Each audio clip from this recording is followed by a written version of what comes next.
Greetings and salutations, my friends.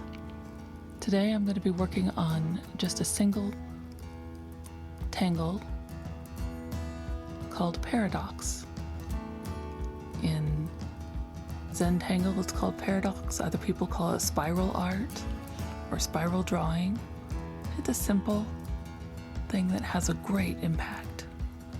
We're first going to start with the border and then divide our paper. Here I'm going corner to corner, edge to edge.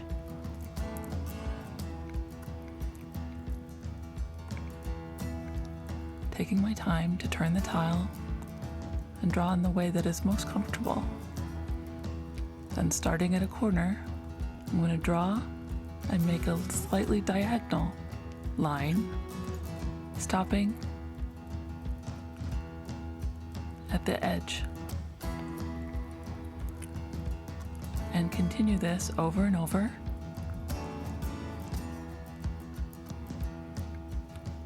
Until you've drawn in a spiral.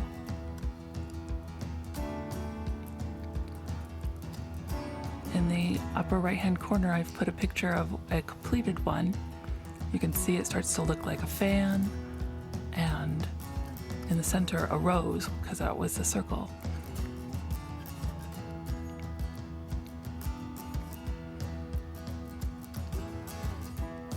We're starting out clockwise, and in order to achieve those fans, the next one will go counterclockwise next to it.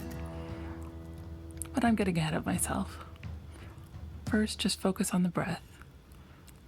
Focus on a nice, deep breath as you're drawing, and you're going to pull the pen along the paper. Now you'll notice I'm not drawing with my fingertips or my wrist. I'm actually drawing with my shoulder muscles, giving it a nice, stable foundation, and it'll avoid carpal tunnel and other repeated injuries that way.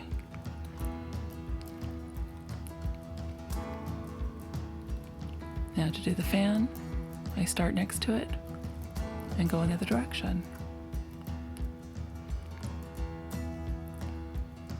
There's no limit to what you can achieve, one stroke at a time. Anything is possible.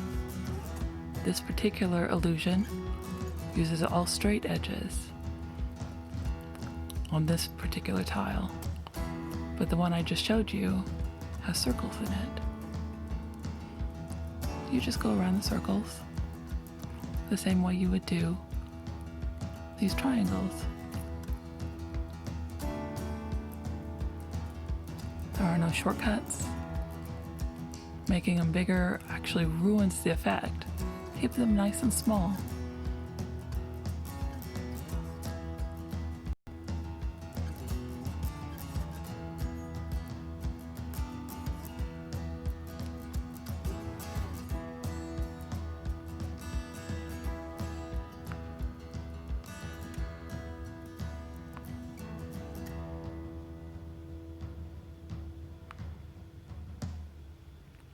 Just follow the previous line and slightly to the side. You don't have to think about it. You don't have to worry about it. Just follow it along. Remember to breathe and turn your tile.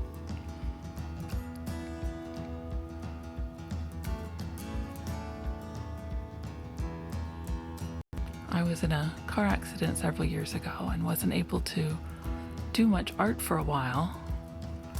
Suffered from some depression and anxiety, some PTSD, and really had to struggle to get my back muscles to work again.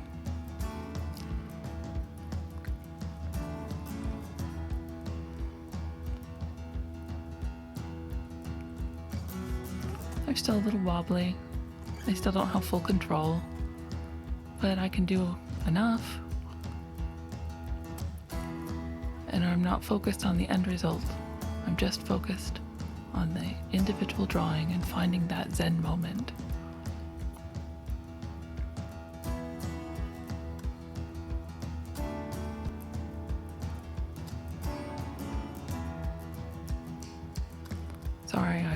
the table a little bit there. It's difficult to keep track of both the screen and the tile as it's turning. But rest assured, it's just the same thing I've done before. Just continue to make these little acute triangles. Just slide it along.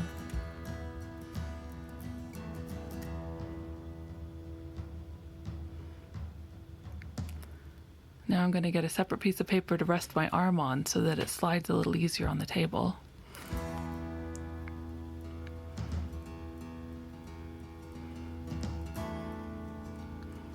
It's getting a little hot under the lights.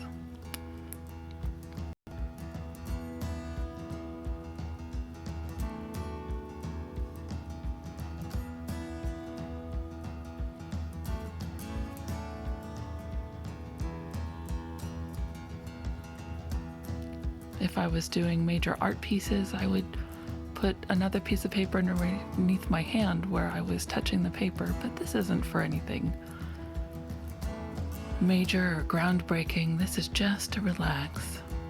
And I like the tactile feel of the paper, the control I have over it. Everything is just in my own little world.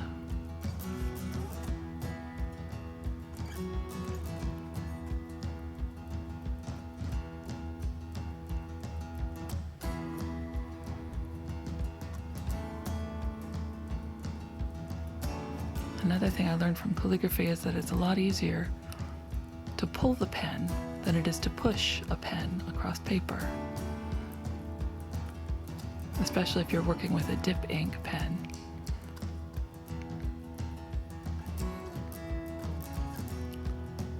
These felt tip markers give you a little bit more control and don't mind as much which direction you're going. But go in the direction that is easiest for your hand.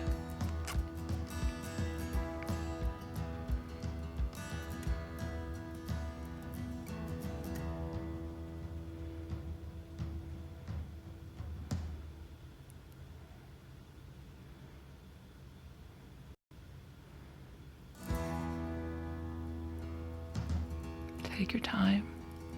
There's no rush.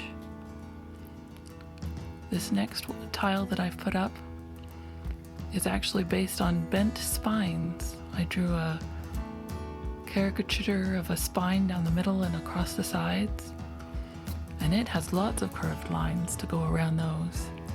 But you do it in the same way as you do a triangle. You just follow the edges and slightly to the left or the right. There is no limit to what you can do. Any division will work.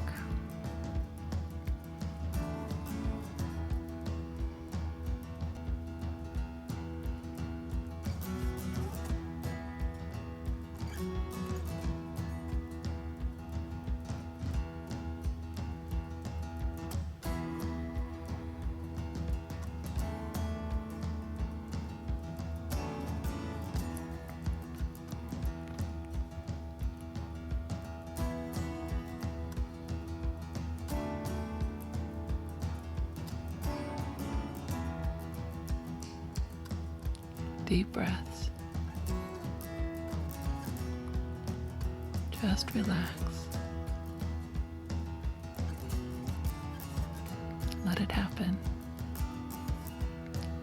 If it wobbles or if it wanders, that's okay. If you're a perfectionist, which I can be sometimes, you might be tempted to get out a ruler. But that would take away the human quality of it. We're not trying to create a computer image. We're not going for the end result. We're going for the process.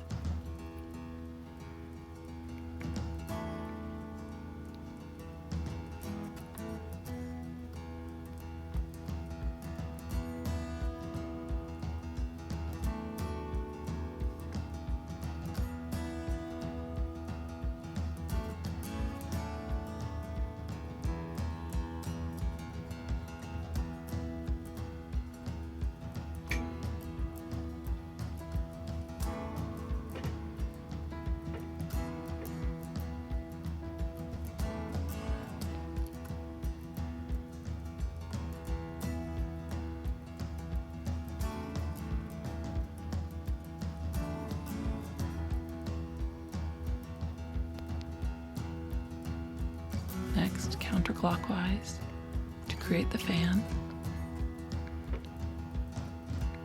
And it just seamlessly goes in.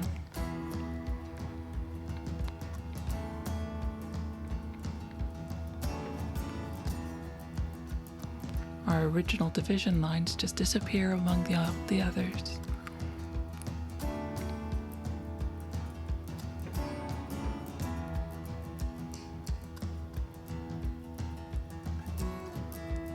And again, you'll notice my fingers aren't changing angles.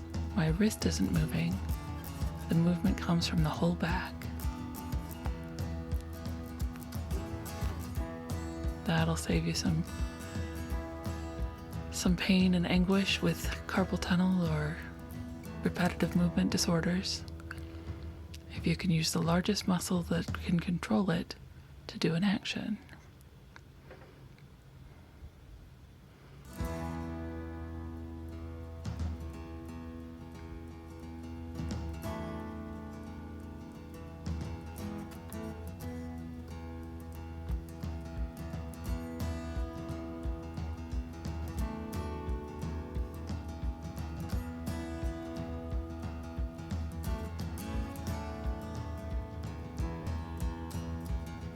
And the last one is clockwise.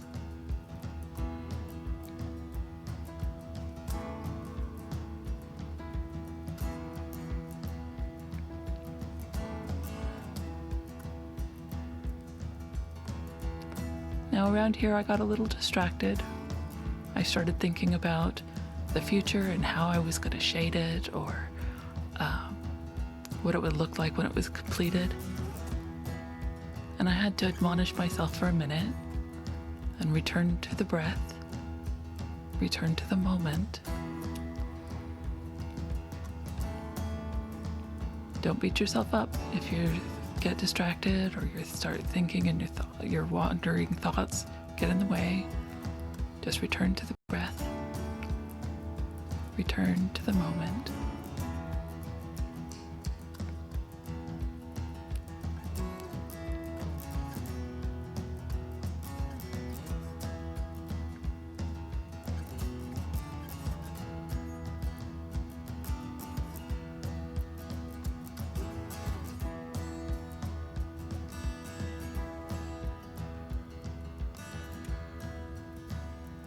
There we go. Now we can think about how to shade it. I get out my B pencil, nice and soft lead, and give it some shading.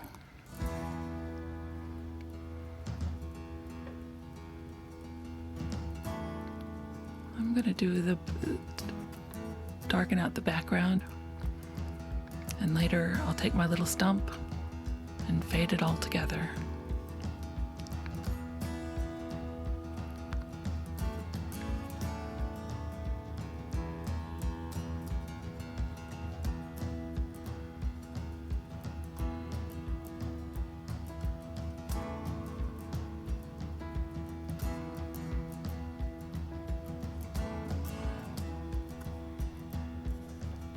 Here's my little stump.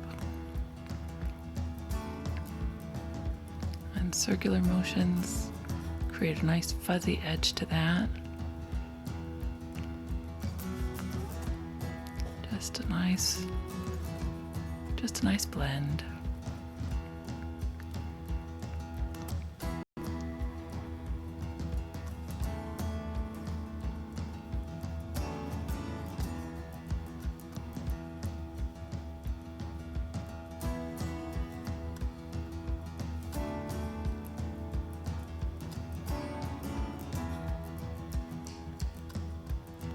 Nice and subtle. Now I want my fans that are facing outward to look like they're on top of the other fans. So I shade a little deeper on all those edges.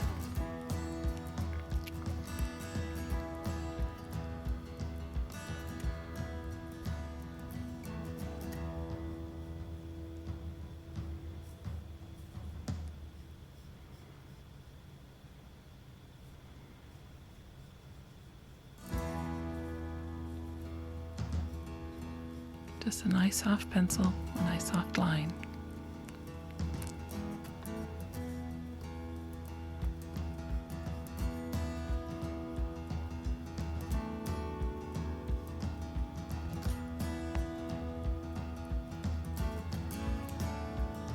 And blend it all in. I'm using a zigzagging motion this time to follow those lines down. See how far I can carry the lead.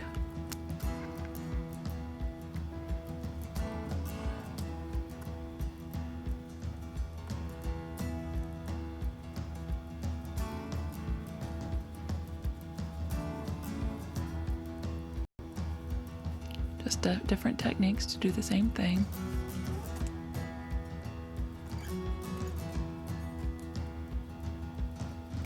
I want to thank you for joining me today.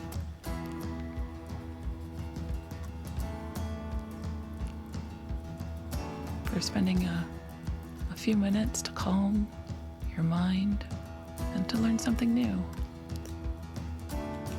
Remember to sign your work, give it an artist mark, and I'll date the back. And that's your finished piece. Thank you.